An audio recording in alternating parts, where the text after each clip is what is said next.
Welcome back to another episode of The Adversity Advantage. I'm your host, Doug Bopst, and today's guest is Brooke Hemingway. Brooke is a 40-something mom of 6 who went from the traditional Western medicine world to holistic health and real wellness 5 years ago. She also went from being busy having babies and supporting her husband full-time while he worked as the chief of ER to becoming a full-fledged entrepreneur while nursing babies, having babies, homeschooling, and flailing her way through the messy middle to come out way further along than she could have ever imagined. She started her first business with her 5th baby being 6 weeks old, became a $1 million+ earner right after the birth of her 6th child, and went on to create 3 more 6-figure businesses. So let's get this conversation going and welcome Brooke Hemingway to the Adversity Advantage podcast. Brooke, welcome to the podcast. Hey, thanks for having me. I'm excited to be here. Yes, you came highly recommended to me through our mutual friend, Amberly Lago, and anytime she refers me a guest, I'm always welcoming with open arms. So thanks for being here. Yeah, thanks for having me. She's amazing. I mean, everybody that she connects me with as well, I feel the same way. And we definitely have a great connection. And when I was on her podcast, I basically just said it like it was, and she loved it. So I'm glad I'm here to do the same with your audience. Yeah, and it's interesting, like just from listening to more about your story, like you, Amberly, and I have quite a bit in common in that there's the fitness aspect where the 3 of us have been in the fitness space for a long time. And then Amberly and I obviously have our own stories of overcoming addiction, but I've also heard you say that if you didn't become almost obsessive with exercise, that you felt that you might have gone down that path potentially too. So I guess looking back, you've done so much work on yourself, you're so introspective. Looking back now, why do you say that? What was going on in your life? How are you feeling that would have kind of given you this intuition that if you didn't find fitness, that your life could have somehow become destructive? Well, I think a lot of us have kind of an addictive personality. When I think of addiction, I don't just think of substances, right? People are addicted to TV, their devices, food, alcohol, drugs, sex, whatever it is. I tend to have a really addictive personality, kind of more like an OCD type of personality. I obsess over things, and I've always been that way. It's probably why I've been a high performer and I've been really good at things, because I obsess about them. But I think that the thing that brings most of us to that place where we feel like I can totally understand why someone starts using drugs. I can totally understand why a mom is sitting in the closet drinking vodka. I 100% understand that, and it comes from a place of pain, right? We all experience pain, and mine was maybe not earth-shattering, groundbreaking, pain. It's the pain that 50 or 60% of people go through. And that was, just seeing my parents, their relationship fall apart, seeing some of the chaos that was related to that growing up, and just being a teenager when all that went down, and when my dad, so to speak, lost his mind, and just watching everything come down in burning flames, and having that happen when I was a teenager in the formative years. And then, going into adulthood, into a marriage. I've been married almost 24 years, and a husband that, for circumstances outside of his control, couldn't really be present. And then having all of these kids, it was just stress after stress, and loneliness and depression and sadness, and not healing from past wounds, that makes me completely understand that sort of addictive personality. So for me, it wasn't, drugs or alcohol or food, so to speak, although I did have comfort eating habits like a lot of us have. For me, it was I just kind of had this good sense about me that I had to keep moving. I had to keep moving. And I remember being extremely depressed, about 9 years ago. And one of the saving graces is that at the time, I was paid to be fit, basically, right? I was teaching fitness, I was coaching fitness, I was paid to do it, so I had to do it. And I always tell people that that was one of the biggest things that got me through that time in my life. I think I would have run off the road, hit a telephone pole, not joking, that kind of depression. But being able to move my body helped to move my mind on a regular basis out of that place of feeling hopeless, out of that place of feeling like nothing was going to get any better. And my drug of choice was exercise. And I'm really grateful it was, because I have that addictive personality that I'm like, dang, I would have been enjoying the daiquiris and the margaritas and the pina coladas and all the things at the beach because, who wouldn't? We all go to something. Yeah. Yeah. Thanks for sharing all that. I want to get into like you and your husband's relationship and how all of what you just said impacted that. But first, you touched on that you were aware that you just weren't happy and you were depressed. And every time you would feel down, you would exercise. Was there ever a point like throughout that process where you found yourself having an unhealthy relationship to exercise? Well, yeah. I mean, when I was 17, I remember over exercising, finding a garbage can in the backyard, trying to throw up and, trying to become bulimic, right? Trying to control because there was such a lack of control in my life, growing up with what was happening with my parents. And so that bled into, when I was 18, 19, 20, being a little bit obsessive about counting what I was eating, tracking what I was eating, and, exercising twice a day, sometimes 3 times a day to have that sense of control. It's one of the reasons why I don't obsess about those things now. I'm not a macro counter. I have nothing against those of you that love to count your macros, but I will never in my life again count a calorie, count a macro, count anything. Because for me, like that was my way to control is I could exercise multiple times a day. I could eat a certain way and I could have some kind of control over what I looked like, right? Yeah, that's like one of the things that you see that's very common amongst things like this is this yearning to want to control like everything, right? And like you just pointed out how you wanted to be able to control how much you exercised and what you ate, and it became pretty obsessive. So and thanks for sharing what you just shared. I mean, I know it's not easy to open up about like having unhealthy relationships with food and stuff like that as well. So when did things start to shift? Like what was the moment where you realized you had enough pain that you maybe started to change your habits? Maybe did you go to therapy? Did you go to like some support group to take this unhealthy relationship that you had with exercise, health and wellness and transformed it into, kind of like what you're doing now? I only went to therapy once for like 6 months. And it was therapy that we went to after we'd been married 5 years. So we'd been married 8 years before we had any kids. We've been together a long time. And those first years of marriage, there was a lot of those triggers of like loneliness, not enoughness. And he was always gone, with med school and residency and all these things. And so 5 years in, it was kind of like, is this as good as it gets? Like, do we really want to build a life together? Is this what we want? And so we went to therapy, and that was years ago. I'll be 44, this year. That was a long time ago. That's the only therapy actually I ever went to. But it was really, really helpful in helping me learn how to let go of expectations that I was putting on him, expectations that I was putting on me, and understanding how those expectations were actually always leaving me disappointed, discouraged, depressed, and feeling like a victim, quite honestly.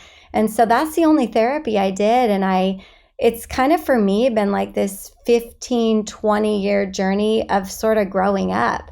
And I've just been growing up through the process of having kids and building businesses and being in this long-term relationship and learning how to communicate. But outside help for me didn't come in the form of intensive therapy. I did do that for 6 months. I've read a lot of books. I've listened to a lot of podcasts.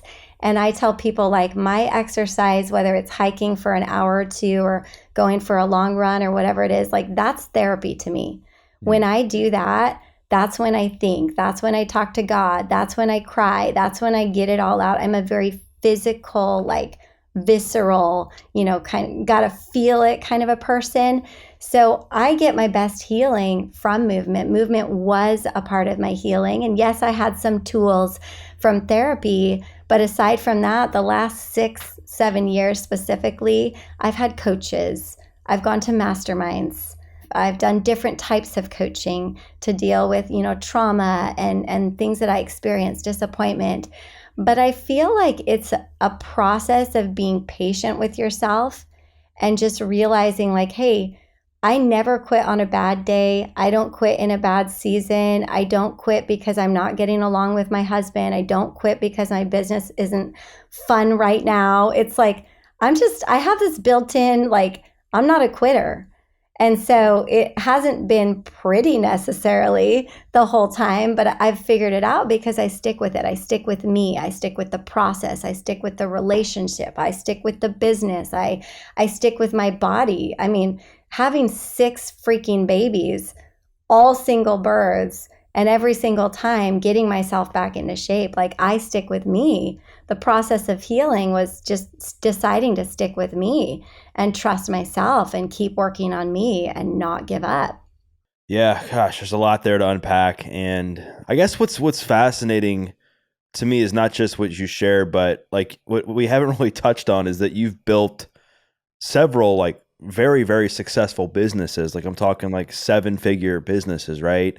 And so I guess my question into that is, so now you're this successful entrepreneur. You've had a lot of success with the company Plexus. Because I know you started the business like in the midst, like after you'd already had like what, 5 kids.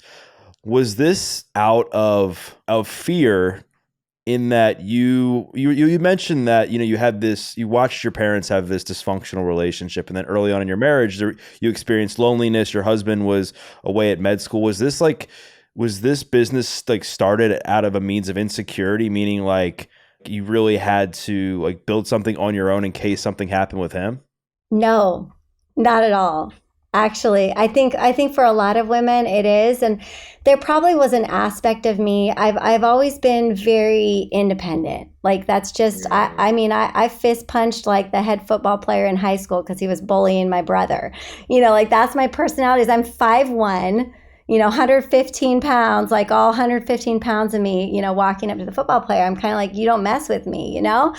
So I've always been determined and I've always been independent. And even though my husband is making $500,000 a year as a physician, granted he's working 80 hours a week at 3 hospitals, like we're already living the dream life. We built our dream house in Hawaii on 3 acres on the North Shore. Like we were living the life, except I was miserable. And I think there are so many people out there that have a good life, but they're miserable because they're not fulfilled. They're not being creative. They're not using their talents. They have a comfortable life, but comfort can be misery. And so I had a good life. I have a husband that loves me. We had a good relationship, a strong commitment. When I started my business, we had been married, 18 years, and we had 5 kids.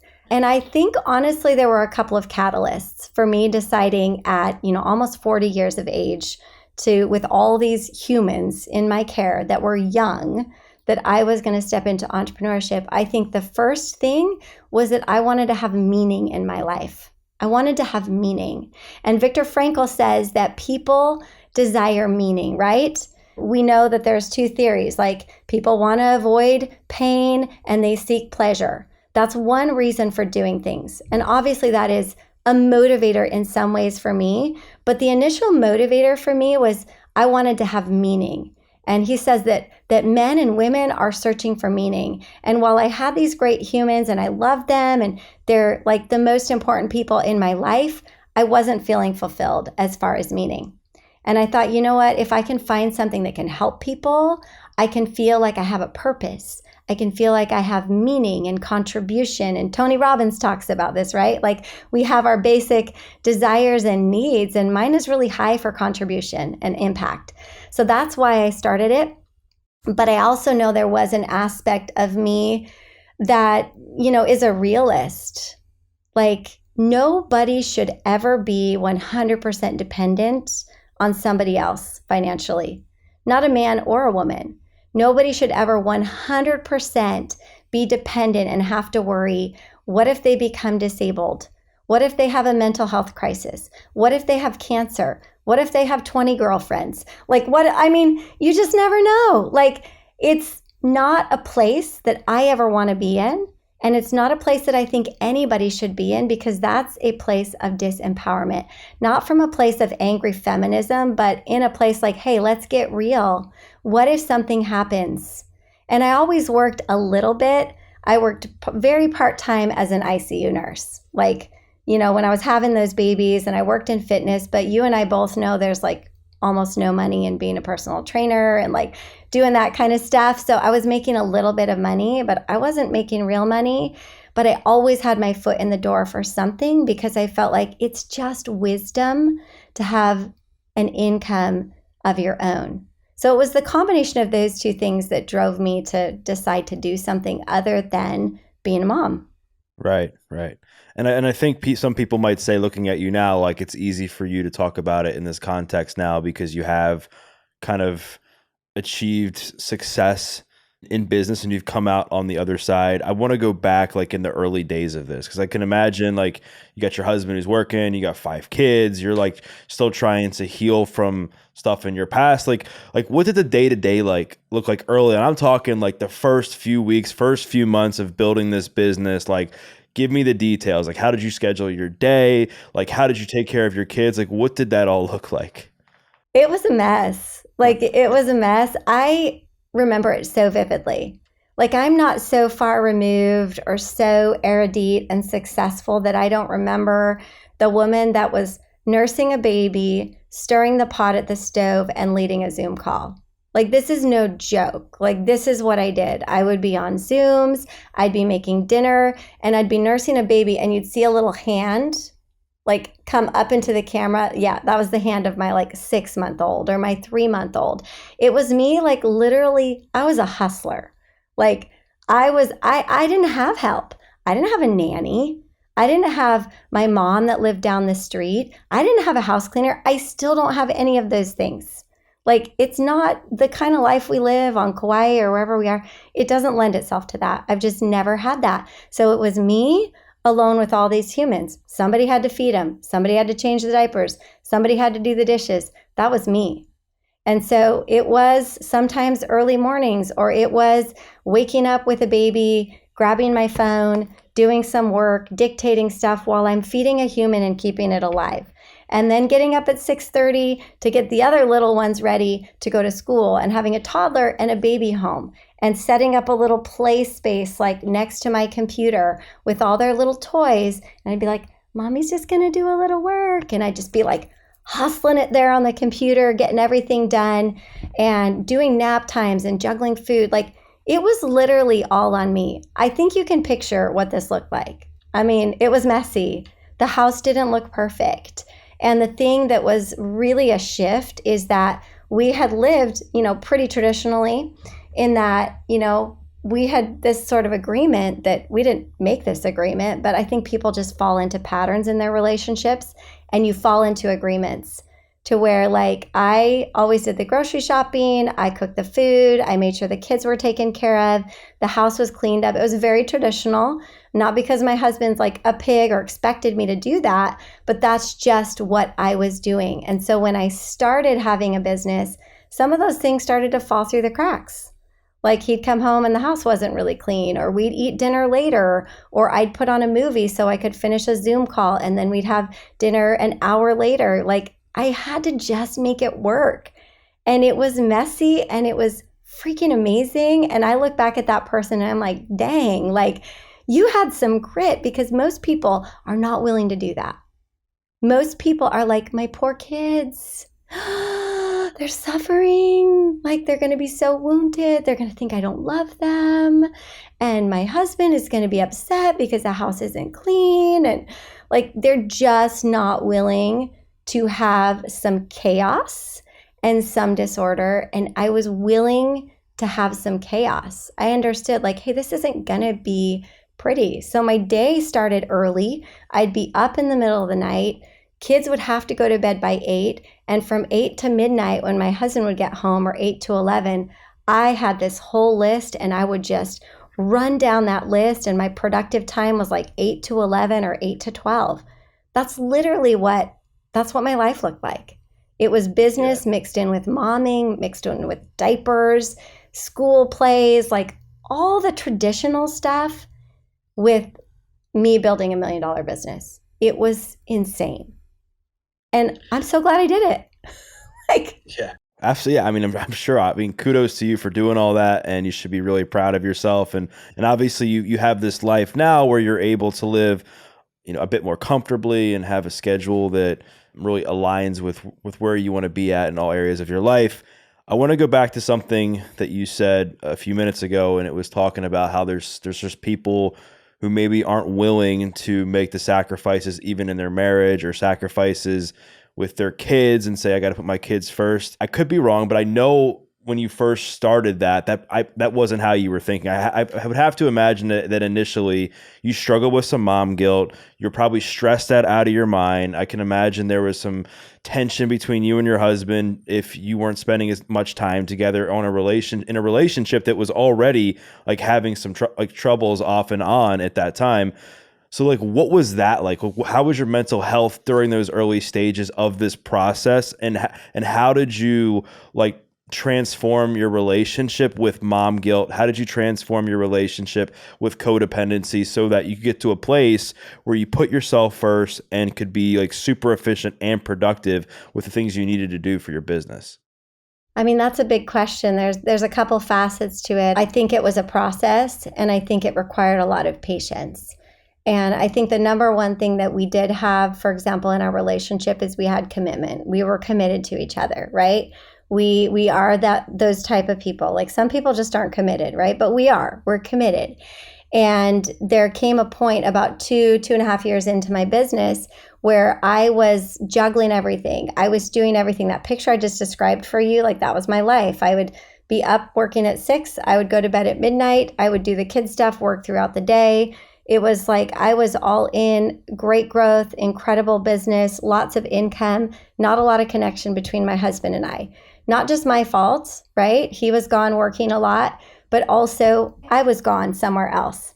I was gone into this world of my business and this new thing I'd found where I was getting recognition and success, and I was getting attention, and I was really good at it, and I was just killing it. Like I could do sales for anything and I could just kill it. Like it was like something new, and we were not connecting. And about 2.5 years in, on his birthday, it's like a bomb went off, and a grenade went off in our house.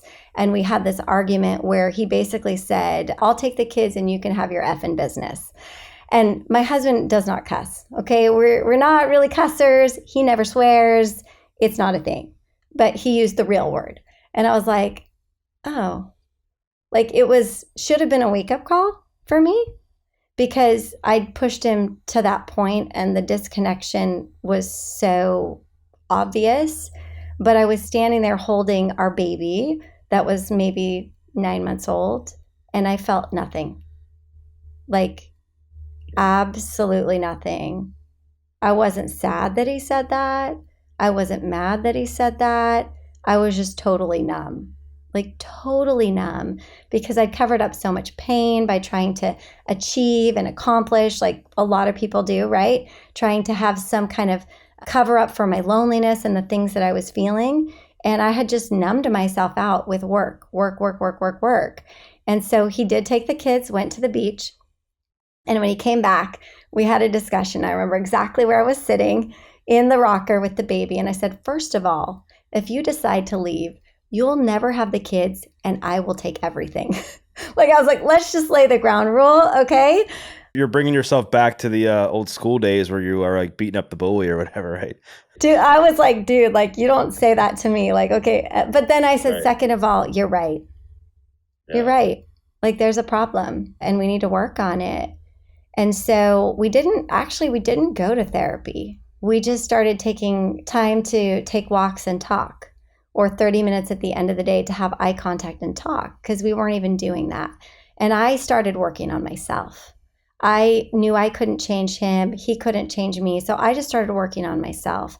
I hired a coach, and then I hired a different coach, and I started attending masterminds and going to events and really digging into like, why am I numbing myself out? Why am I so addicted to achievement and performance and being perfect and all of these things? And I just started working on myself, and he resisted at first, because when you're starting to elevate and you're starting to change, what does it do to your partner?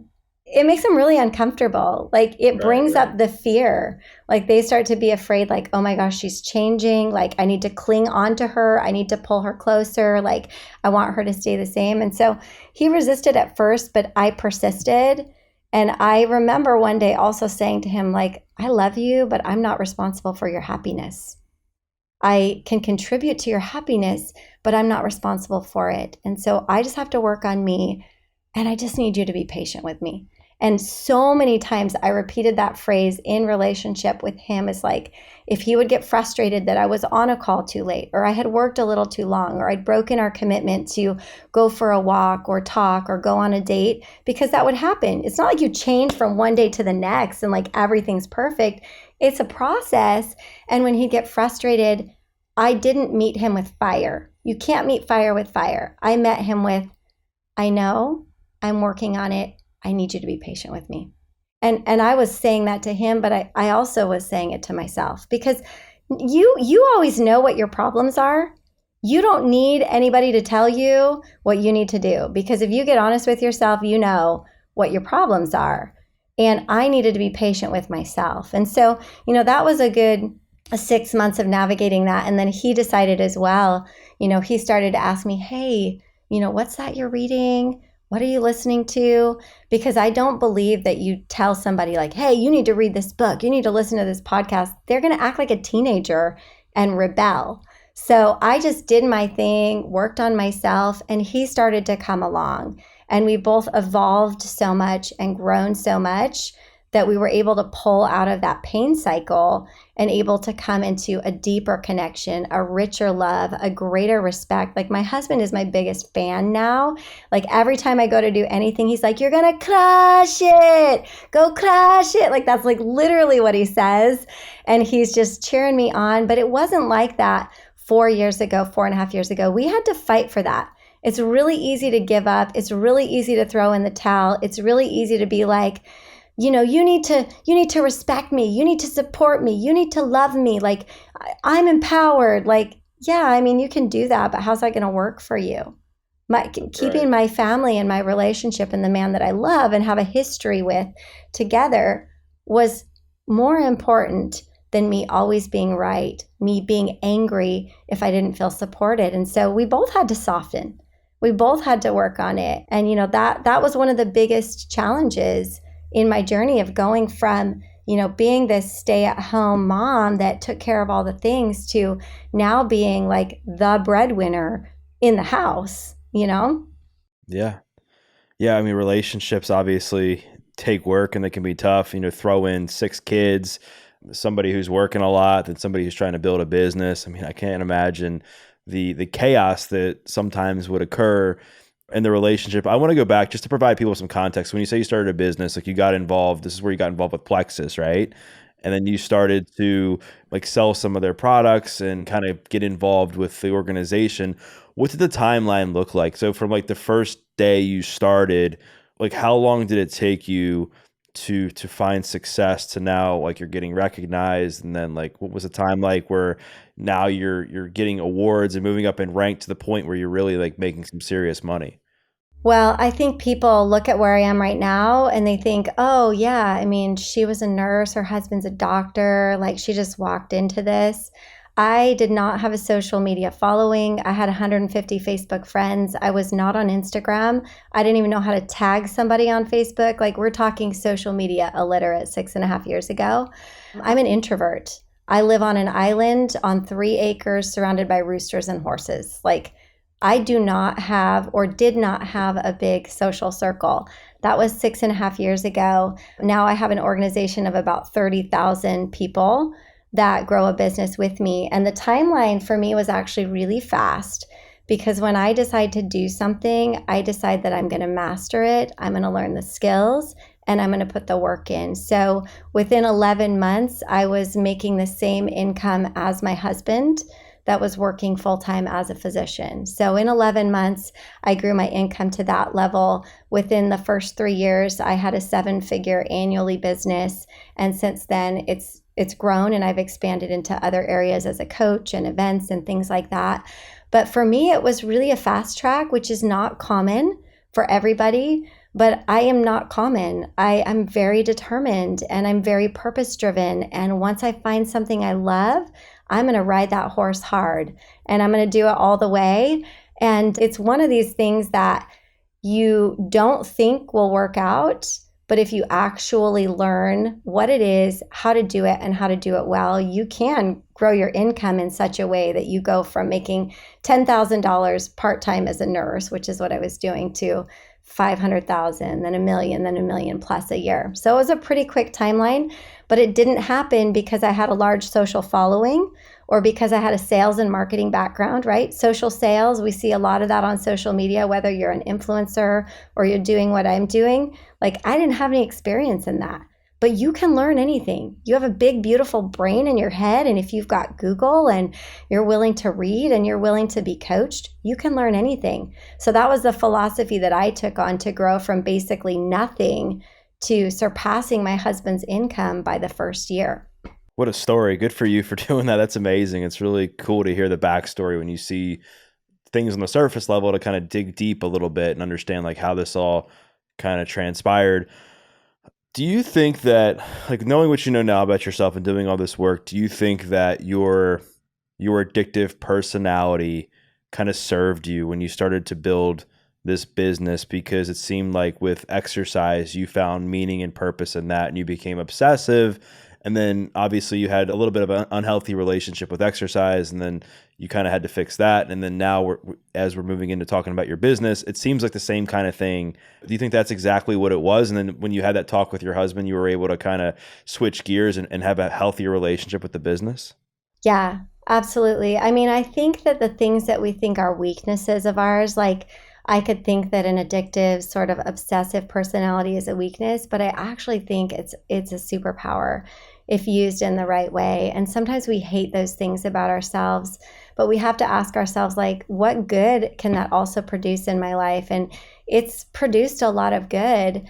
The difference is if you're not willing to have your eyes open, you're not willing to have awareness, and you're not willing to change when it's not working for you anymore. And ask yourself, hey, like, is this a busy season where I'm working really hard? I'm a little bit obsessive. I'm a little bit addictive. Like, sometimes it has to be that way. And I think if you're too much of a princess, you don't like that. But like, there are some times where it's just a busy season and it requires it of you. And if you have a bit of an addictive or obsessive, hardworking personality, that serves you well. So you have to ask yourself, is this a season or is it a problem? And if it's a season, it's okay. Like, let yourself use your superpower. Let yourself use your strength of being able to focus, being able to produce a high level result in a short period of time. Let yourself do that. But if you start to notice that it becomes a problem, catch yourself, make some adjustments. Little things like taking the walks or spending 30 minutes talking to each other or taking Sunday afternoons off. It's like, it's not the pendulum swinging all the way to one side and all the way to the other side. It's like this incremental adjustment when you notice you're off, because it doesn't have to become a problem. It doesn't have to be a long-term problem. And you being a hard worker, having a lot of drive, having a lot of ambition, having goals, being a little bit obsessive, that's amazing. It's incredible. Just be able to recognize when it's a problem and be willing to make some adjustments. So well said. I mean, so many of our traits like have a positive and a negative, and it's just being self-aware enough to know, I mean, specifically when it's going bad, right? Because that's when like things can really fall apart if you're not careful. I want to talk about self-confidence. I think it's a popular topic on the podcast, and you know, a lot of people when they're stepping their feet into new waters, new territory, they have trouble, right? Because they're like, I don't know if I can do this. Like, what if nobody talks to me? Like, am I going to be able to make new friends? And you were like the typical person, right? You said you had 150 people that you were friends with on Facebook. You didn't know how to tag somebody. You didn't have Instagram. You're an introvert. So what were some of the things that were the biggest game changers for you early on to develop this confidence, to put yourself in the arena of where you have to interact with people on a regular basis and put yourself out there in order to build a business? I have some strong thoughts on this, okay? So there's a lot of self-help. There's a lot of like thought work, like change your thoughts, change your life. Yeah, it's true. Okay, the way you think, the way you feel, it's going to impact how you act. But John Maxwell also says, first you do, then you feel, right? So a lot of people are doing all this self-help and they're trying to work on their confidence through their thoughts and like all this, mindset stuff. And I'm big into mindset. I'm a coach. But I feel like a big part of what grew my confidence is I just started doing things. I was like, well, I don't know how to do this, but I'm going to do it because competence develops confidence. Competence develops confidence. And so you can do all the self-help till the cows come home, and you can work on your thoughts all day long. But if you don't have the competence, guess what? You can't BS yourself. You can't fool yourself. And so go out there and develop competence in the things that you want to feel confident in. That might mean that you have to speak more, or you have to go live more on social media, or you have to show your face in your stories. I remember the first live video I did on Facebook. It popped up in my feed the other day and I was like, oh my gosh, like that's horrible, But I got confident at it because I decided, okay, I'm going to do this regularly, because if I'm going to get confident with it and feel comfortable, I got to develop some competence. I went to trainings. I learned how to be engaging. I learned how to use the power of persuasion. Like I spent money. I invested in my growth so that I could have competence. And when you're competent and you know something, whether it's I know about probiotics and gut health and I can talk to you about inflammation all day long, or I can talk to you about how to make $1 million, it's because I'm competent at those things and I have worked hard. It's the 10,000 hour rule, right? So competence breeds confidence. That's the first thing. The second thing is you don't have confidence because you don't trust yourself. You keep saying you're going to do something and you don't do it.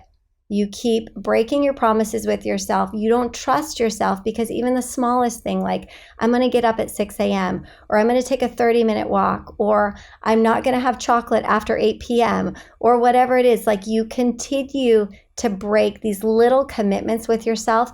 And when you don't keep commitments to yourself, you don't trust yourself. And when there is not trust, there is not confidence. And so I always teach this in coaching. I'm like, how can you get 1% better? Like, what's one thing you can do? And people will be like, oh, I got this big goal. I want to make $50,000 a month. And they're making like $1,000 a month. And I'm like, how can you make $1,500 a month? What small action can you take? And can you do every single day? Habits, right? It's about those habits. And when you have solid habits, you build trust with yourself. And like, hey, if I say I'm going to do something, I'm going to do it. And that kind of person is a person with a lot of confidence. So I think it's this competence factor. We have to develop competence. Nobody can do that for you. Nobody can give you the information. They can't give you the experience. You have to go out there and get competent on your own. And then it's the trust and keeping your word to yourself and starting with something really small. And it can even be something that has nothing to do with your business or success goals. When I was going through this thing, 4 years ago with my husband, and I almost burnt out, and I actually almost quit and walked away from everything I was doing, I wouldn't have become a coach. I wouldn't have launched events for women in business, none of that stuff, because I almost walked away from it. One of the first things I did so that I could feel confident and worthy is I committed to working out every day again, because I had dropped that habit. Even with everything I know, everything with or Amberly, right? We drop these core habits and other things start to fall apart in our lives. And so I committed to this thing that I call 6 for 6. Like people will hashtag me, tag me on Instagram and stuff. And it came from a place of not wanting to be a perfectionist, but wanting to make a commitment to myself that I kept so that I could start trusting myself again, that I could have boundaries, and that I could grow my confidence. And it was literally like, I'll move my body and exercise 20 minutes a day, 6 days a week. That's it. And I started doing that, and I've religiously been doing that for the last 4 years. And you would think, big deal, 20 minutes. Okay, try it out. Let's see how you do. On the days when you don't want to, or it's summer, or it's 10 p.m., it'd be 10 p.m. We were in New York City with our kids a couple summers ago, before COVID. It was 10:30 at night. We'd been out all day. I hadn't done a workout. It was pitch black in the room. And I was like, babe, I'm sorry. I got to keep this promise to myself. In the dark, on the floor, doing squats, doing push-ups, doing lunges, not so I could be sexy, not so I could be skinny, not so I could look a certain way. Those are side benefits. I do it because I want to be confident. I want to trust myself. I want to respect myself. I want to know when I say I'll do something, I'm going to do it. And that's how I've lived my life the last 4 years. Yeah. Gosh, that was so well said. And I think so many people are going to get a lot of value just out of that part of our conversation, that it's action first, right? Action creates confidence. I don't think it's the other way around. Like, one of the struggles I think people that I coach have is they see these massive goals, right? They're like, I want to lose 60 pounds. Or if maybe they're talking about starting a podcast and being like, I want to be in the top charts. And it's like, well, whoa. You just got to start, right? You just got to start with just losing like 5 pounds, 10 pounds. You got to start just recording 1 episode, 2 episodes. So in your world, you deal with people that their business is virtually 100% online. They're seeing people have successes all the time, and they're going to events, celebrations where they're seeing people like yourself and others getting recognized for making some serious money. Like, what are some tactics you use when you're coaching them to bring them down to earth? So it's like the person you were saying that is making $1,000 a month and saying, well, I want to make $50,000 a month. Like, what are some of the tools that you implement with them to help them set and achieve more reachable goals? Well, I think the first thing is you have to establish the gap, right? So the gap is like, here's where you are. This is like, in all actuality, if you're honest, like, this is what you're doing every day in your business. And no shame. Like, there's no shame. There's no guilt. I'm very clear on that. But it's like, you got to actually write down, what are you doing? What actions every day that are growing your network, that are growing your sales, that are growing your influence? You know, what are those actual actions? And when most people write those things down and they journal it, just similar to if you kept a food diary, right? Like back when I would, coach people in fitness, it'd be like, okay, I just want you to keep a diary for 3 days of exactly what you're eating. It's very telling. And that is their starting point. And then it's like, okay, and this is where you want to go. Okay, here's our gap. And I am such a believer in just incremental improvement. One of the first books I ever read in personal development was The Slight Edge. I'm sure you know that book, right? Jeff Olson, The Slight Edge. It's like just the tiniest progress. And so I'll give people steps to help them get, 5 to 10% better, 5 to 10% improvement. Master that, get that down. In fact, I was teaching a webinar today about how to escape the summer slump, because people like go to sleep during the summer and they think something magical is going to happen come September. And it's like, listen, like, what is the one thing you can do for your body, for your business, for your relationships, for your soul right now in this month that will produce a result? One thing. Commit to that one thing. When you do that, after a certain period of time, you've got it down. It's become a habit. You stack another thing on there, right? James Clear, stacking your habits, atomic habits. So my philosophy is, don't give somebody a game plan where it's like, okay, do these 10 things. They're not even doing one thing consistently. Maybe they're hot for like a couple days. And I think a lot of entrepreneurs are this way. Like, they'll show up and do the work and be hot for a few days and get a lot done, but the rest of the month, it's like, where are they? What are they doing? And they get decent results, like that $1,000 a month, or maybe $5,000 a month, or $10,000 a month, but they want the 50 or they want the 100. So it's really this process of getting them to adopt one consistent habit after another, because you don't get what you want, you get what your habits are.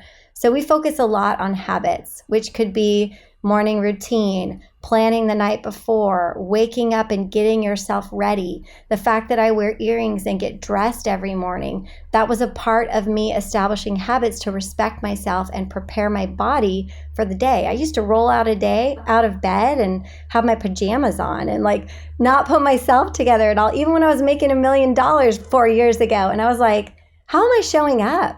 Like, I'm not even prepared for the day. I'm just rolling out of bed, crashing into it. No wonder I'm stuck and I'm not making progress. No wonder I'm depressed. No wonder I don't think this is going to get better. I have to establish a habit of taking care of myself. I have to establish a habit of planning the night before, planning every Sunday. So we just start with these basic habits that help get people into the mode where they've got some order in their life and they've got some routines and systems in their life. But for me, it's really about the little things. It's never about the big things. It's always about the small things. And I swear, when people start moving their body, their business moves. I'm like, let's start there. How about you move your body 6 days a week? And we'll start sometimes with things like that. But I would encourage anybody listening, is like, what's one thing that you know you need to start doing? It's been like coming to your mind, it's nagging you, you're seeing all these signs that are pointing towards doing this and you're not doing it. What's that one thing that you know you need to take action on? Start there. You don't know what the next step is going to be to make $50,000 until you start moving. You have to start moving for the path to be cleared and the way to be revealed. So what's that one thing? Is it moving? Is it getting active on social media? Is it taking a course? Is it stopping making excuses for how you don't have time because you have kids? Okay. I mean, if that's giving you a result you want, keep using that excuse or decide to take action, right? Right. I mean, I guess in your business, I would imagine, I mean, most of the people you work with are moms, right? And then a lot of the work, I'm sure, predominantly gets done when kids are at school. So when summer hits, kids are home. Now people are traveling. They want to spend time with their kids. And you see that a lot, I think, in the health and wellness space as well, like just from a fitness standpoint, like in my business and in training in the gym space, like you see people that will disappear sometimes for the summer and they come back in September and they're like expecting to like be where they were like before the summer. And it's like, well, you took 3 months off from exercising and you ate like crap over the summer. Like, what did you expect to happen? Other than having people that you coach, like set these small achievable goals and stack these small habits, like what are some other things you do to help them stay motivated throughout these times where their schedule is a bit more free? I try to help them shift their perspective. Okay. Because I feel like a lot of people fall off the bandwagon because they don't have a healthy perspective. They're all or nothing, right? They're all in with their kids and nothing in with their business. They're all in with their kids and nothing in with their fitness. And they just shift on the pendulum back and forth. And so a lot of what I do through coaching and mindset is helping people to shift their perspective and to understand that your priorities are not in competition with one another. Okay? My kids are not in competition with my business. My kids are not in competition with my body. Like there is no competition. There is no, well, the kids are out for the summer and my priorities are the kids. My priorities are the family. It's like, no, they're all priorities because my business feeds my kids. Like my business is a priority because it supports my family. Me staying fit and healthy and well, that's a priority because it helps me to show up as a mom with energy. It helps me to stay young. It helps me to be engaged. Like it makes me a better mom that's more sane too, right? So my fitness is a priority. It's not competing with my kids. Me having a happy family and a good home life is also a priority because it contributes to what I produce in my business and my mindset and how I feel. And so I think a lot of people drop off the bandwagon because they don't have a healthy perspective about priorities. And they think, okay, during this 3-month season, I have to just go all in with my kids. And it's like, is that really true? Or is that just an expectation you think? Have you decided that, if you're not 100% all in, whatever that means, you're not going to be a good enough mom, a good enough father, a good enough wife, whatever it is. And so perspective shift, we talk about that. And the way that I hone this in, and I will bring this to life for you guys that are listening, is that 2 nights ago, we did an exercise with our whole family, right? I put a piece of paper for each of them around the table, and my 12-year-old thought I was going to make them meditate. And so he started leading meditation and totally making fun of the whole thing. Like, because I have 4 boys, 15, 14, 12, and 10, and then 2 princesses, okay? So the boys like to razz me sometimes for what I do, but I know they love it because I'm great at motivating and inspiring and stuff. So he's like, okay, we're going to meditate. I'm like, They're no. like, Mom, they're like, Mom, where'd you hear that from? Like Tony Robbins, like. Exactly, because they've heard it all too. My 15-year-old started a personal development podcast a couple of years ago, So anyways, I put a piece of paper in front of them and I said, what does your dream summer look like? What are some things that you would like to do? Like what would make for an awesome summer? And then the next thing was, what's one thing you want to improve on this summer? Like, what's one thing you want to grow in, you want to improve on, you want to get better at? And then the last one is like, how can you be more helpful? How can you be a team player? Like, what's something you can do? You could even do this with your partner if you don't have kids, right? You could sit down and do this. And I was floored by their answers, because here I am still, I've done all this growth and I'm expecting my kids are going to want to do all this fancy crap that's going to take a lot of time, and I'm going to have to figure out how to be a mom that likes to do crafts, and I don't like to do crafts. Like I was thinking it was going to be all this stuff, and it was like, have shave ice on a hot summer day. Have movie night 3 times or more a week. It was the simplest stuff. And I had this like expectation that only I had placed on myself. Going back to expectations that we were talking about earlier, is like, are you putting an expectation on yourself for the summer or for the holidays or for Thanksgiving or for whatever that nobody else has? That's a self-imposed expectation. And I was able to, in that moment, remember, okay, like what we're doing is already enough. I don't have to ramp it up because it's summer. I'm going to keep my habits with my fitness because it contributes to me being a happier mom, being more productive, having more energy. I'm going to keep my habits in my business because my business provides a killer lifestyle for my kids that they enjoy and for us as a couple. And it's not harming my kids. They're used to this. They're used to me working. Why am I going to become summer mom? Why am I going to change who I am? Like, I am who I am. This is always who I am. Like, stop shifting into summer mom and Christmas mom and Thanksgiving mom. Like, just develop who you are. This is who I am. I'm not ashamed of who I am. I like to work, and my priorities don't compete. They're synergistic. They support each other. So perspective shift, I think, can really help a lot of people. And also, like, let's be honest, you have to ask yourself, what do you really want in life? We talk a lot about what you really want, what your why is, why it matters, and what you feel convicted about. So if you really want to get fit, you really want to lose shape, it's affecting your marriage maybe, or it's affecting your intimacy, or it's affecting your health, or it's affecting whatever. Like, you really want to get healthy, you got to get serious with yourself. Like, am I serious about this? Is this actually a priority? If it's a priority, I'm going to schedule it in. It's going to happen no matter what. If it doesn't really matter to you, you'll never have time for it. Gay Hendricks says in the book, The Big Leap, he says, you'll never have enough time for the things you really don't want to do. You'll never have enough time for the things you really don't want to do. So what do you actually want in your life, and what's going to get you there? Because if you really want it, you'll do the things that you need to do. Motivation, like Mel Robbins says, is garbage.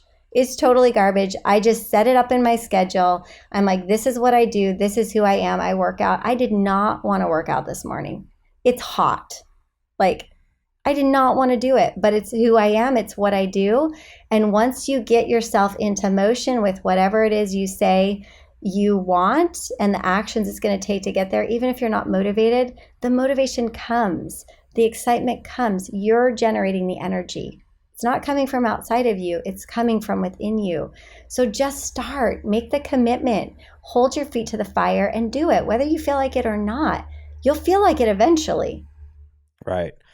That was a lot, and it was really, really informative. And I loved your perspective, like on like how to incorporate kind of what you're doing within the family. And it's like you said, like your kids kind of give you a hard time about it, but it's all in good fun. But then also like talking to them about more, like the activities that they want to be doing and how that can be really eye-opening for you. And then just even what you just shared recently about like really changing your perspective and asking yourself, like, what is it that you want in life? Like, what's your why? Like really dig deep and make sure that you're planning your life according to that. So Brooke, this has been awesome. I think people are going to get really motivated and inspired, not just by like the tips and tactics you've shared in what you do, but also by your story and how you've taken like so many negatives in your life and turned them into positive. So if people want to connect with you online, they want to learn more about your journey, like where's the best place for them to do that? I think Instagram. I've got an account there now, right? I didn't start out with one, but at Hemingway Half Dozen on Instagram. My website, brookehemingway.com. We can stay connected there. I send an email out every Wednesday called Wednesday Wisdom, just different thoughts and tips on how to up level, whether it's in your health or your relationships or your business and productivity. So they can connect with me in those places. Sweet. Well, thanks again. I will make sure to plug all that information in the show notes. And for those listening, what I invite you to do is to share a takeaway. Maybe it was something that Brooke said as to like her early days getting started in her business. Maybe it was something that she said about some of the healing she had to do in the relationship with her husband. Or maybe it was something that she just recently said about like stuff with her kids or just staying consistent and motivated during the summer months or during times where your schedule is a little bit more free. Whatever it was, tag Brooke and tag myself because we'd love to hear your feedback. And we once again thank you for listening to this episode of The Adversity Advantage. I'm your host, Doug Bopst, and we'll see you next time.